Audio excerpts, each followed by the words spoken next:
All Manipur Women Voluntary Association Amawagi Kuntra Mangarak Suba Foundation Day Thauram ngasi Imphal gi GM Hall da pangthokre Indiana Manipur da yengliba meeting sanariba divide and rule khudakta leptuna makhone sponsor tawduna thadokliba khulai paiba sing loisilu haina Amawagi maikai fongdorakle lamdam asigi tongan ba CSO kaya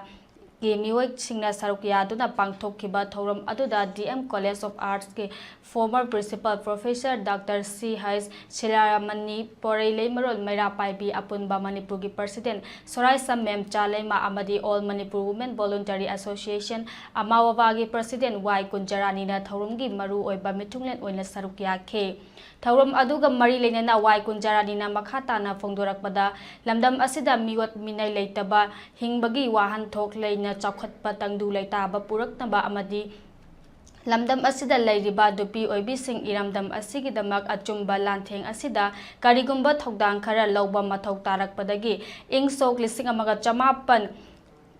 Marfutara Mapanda Amawaba Lingkat Kibani Lup Asina Ngasi Fawbada Tongan Bamafum Kayada Unit Kaya Hangdoktuna Lamdam Asigi Tabak Thokdang Kayada Ngasi Fawba Saruk Yaduna Lakle Makata Nasu Lamdam Asigi Oiba Tabak Thokdang Kayada Saruk Yaduna Chawkhatpa Nungaiba Lamdam Ama Oinaba Hotna Khigani Amaromda Manipur Asi Kanglup Furup Kayana Khundaduna Leiba Lamdam Ama Oibana Lairiba Kanglup Singna Isa Khaki Oiba Wakalon Thadoktuna Lamdam Asida Kunda Minariba Aikoi Kudingmak Punna Chawkhat Minanaba Hotna Si Hairaduna India Lengakna Sanariba Divide and Rule Policy gi Phibam Asida Manipur Lengakna Famunaduna Leiba Matam Nate Amata Oina Punsinduna Lamdam Asi Kannaba Hotnaba Thokdang Lobi Haina Haiba Wafam Thamki